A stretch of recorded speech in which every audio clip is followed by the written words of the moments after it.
Here's my bitch.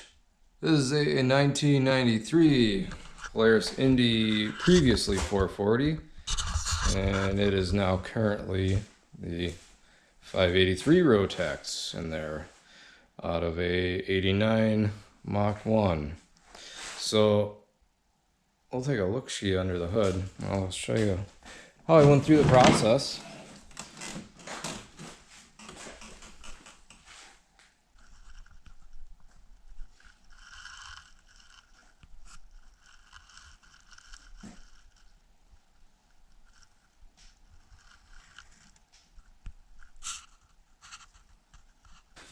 So the reason I'm even doing this video is when I started doing this swap over here, I thought it would be just like anything else on the internet nowadays. Just everything's documented for just about anything you need to find.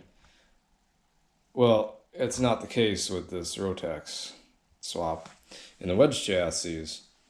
And I was about halfway through just figuring it out on my own. And then it kind of dawned on me, well, this was being done in the 90s a lot, which we didn't have fuck all for internet in the 90s, so there was really no documentation for it. So that's the reason. Thought maybe I'd show people what I've figured out here, how to do it, and somebody else can now have an idea what to do. So I'll go through it. So the pipe on here is the factory pipe for this engine out of the Mach 1, and that fits in here without any trouble at all. There's plenty of room for it. From here over, I just made an extension bracket with the little rubber thingy on there for the pipe to set on. And I just simply had to make some kind of elbow piece here out of whatever scraps I had. And then this muffler is actually from one of these guys, an old 650, that I cut and shortened to fit in here with this elbow and stuff.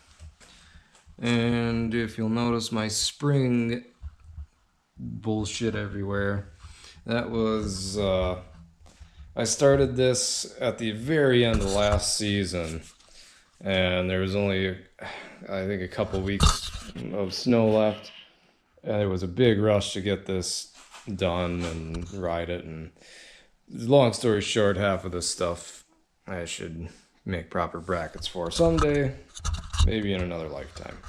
I don't know, who knows. It's actually not terrible, but it's not great. And that hooks through right in the factory spot. So as far as the coolant and oil plumbing go, that was just getting this is the tank and oil tank and coolant tank from that 89 Mach 1. I reused that, got rid of the Polaris ones, and that was just mounting those in there however I can mount them. Simple little brackets, hold her up. As far as coolant lines go, those are easy. What I do have on the sled is a tunnel cooler, and I'll show you that later. There, one comes from the cooler, right through the hood into the motor, and that one snakes over to the pretty much exactly how it would be set up in the Mach, from what I remember. And then you got the other one coming on the other side of the cooler. And then out of the bottom of that tank, if you can see it, there's another connection. And that goes down, loops around, and that simply goes over to the water pump. Next thing, the wiring. Don't be scared of the wiring. It's 3 wires. There's nothing to it. If you can see it down here.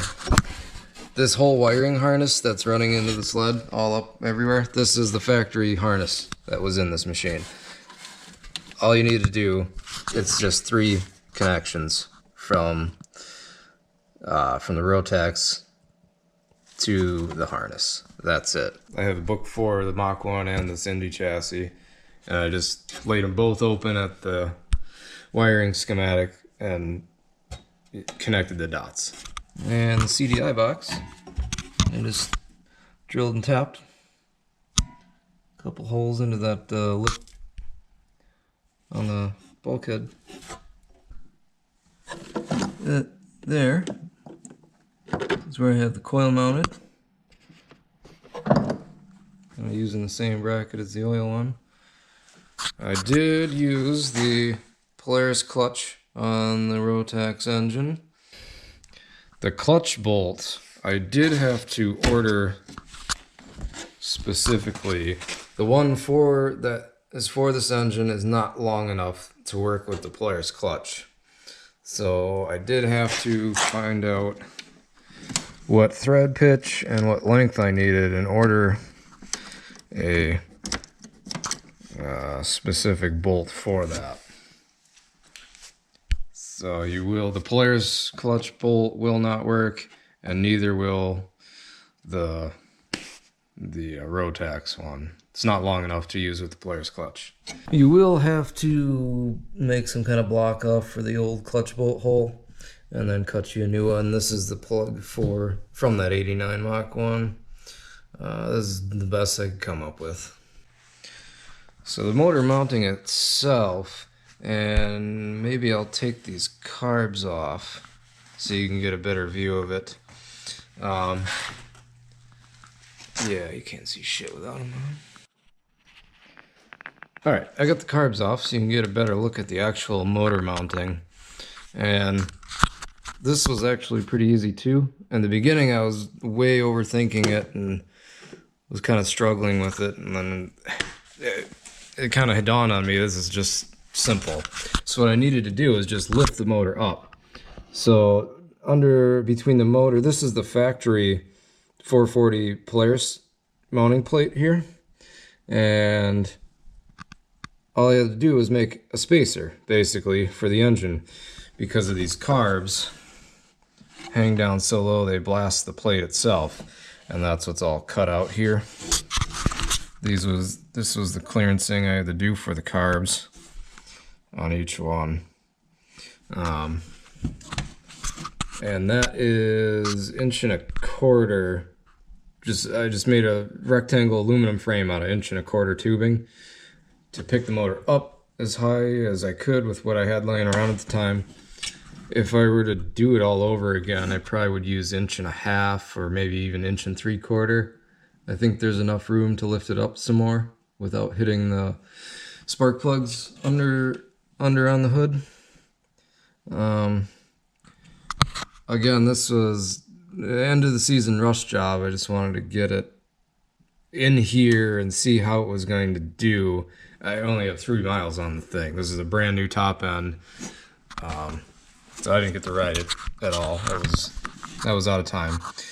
But if I were to do this all over again, what I'd probably do is move these actual mounts down maybe 1 inch onto that plate, remount them in the bulkhead here, and then I wouldn't have to fucking beaver chew the things like that for carb clearancing. I'd probably cut them off nice and flush with about the bottom of that V there. And that would have been much nicer. But you get the point. If you leave the mounts here, you're going to be hacking away at the mounting plate until you get them to fit. And even yet, they're still tight. And I don't remember the measurements offhand, but this motor is not sitting on the original holes in the motor plate, in the Polaris motor plate. I had to move it towards the PTO side. I want to say about 1/2 inch or 3/4 inch for the mag side carb to clear the steering shaft. That was kind of a pain in the ass. That was probably the biggest pain in the ass, was getting that fucking carb out of the way. of that steering shaft. So ultimately, what you need to do is pick the motor up and bring it out towards the PTO end so that the carbs can sit in their home. So now that you got the motor in there, now it's getting like a secondary lined up with the primary. And because this whole assembly moved out towards the PTO end, I had to, and it wasn't a big deal, it's just measuring what I needed for spacers. But I did have to come out quite a bit, I want to say maybe an inch or so, to get the clutch lined up. And also keep in mind your clutch centers. I think the Polaris call for 12 inches. Since this is a whole Polaris drivetrain. I think it was a foot center to center. Don't quote me on that though. Something like that. Anyway, so when you're mounting the motor, keep that in mind too, that you have to get those centers at whatever they're supposed to be at for the belt you're using.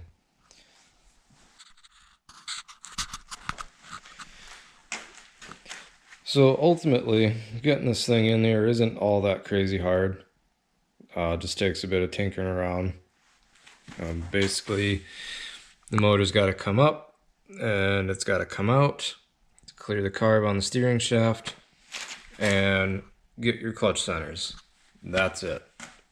Like I said, you could go about doing this any which way you want and do the same thing or drop those mounts down.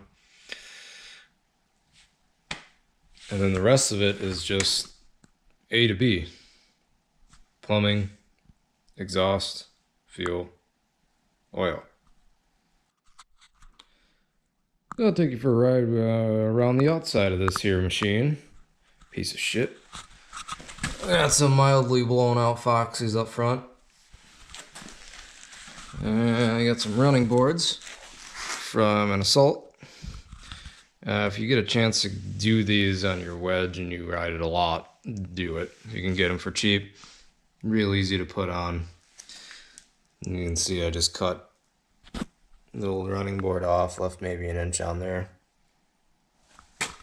Tucked it up under the foot stirrup thingy and started banging rivets into it. Bolt for the back end. These are great. The seat is the ass end of a 2-up, what you can tell. This whole thing is pretty much trunk space. It's awesome. That's my elbow. This thing weighs almost nothing. It's probably a couple pounds because it's all that plastic trunk, but there's enough cushion there where it's real soft and nice. This kicks ass. I love this seat mod thing. Rear end setup out of a late 90s wedge RMK. 136 inch and 3/4 extra 10 setup. The extension I just made out of 1/8 inch aluminum sheet. That was easy. And then here's that cooler. Here you can kind of see where the coolant lines come up right between the seat and the gas tank, and then they just ride underneath this cover, hidden out of the way, safe. And I got a water temp gauge on there, handlebars and plastic skis, and damage everywhere.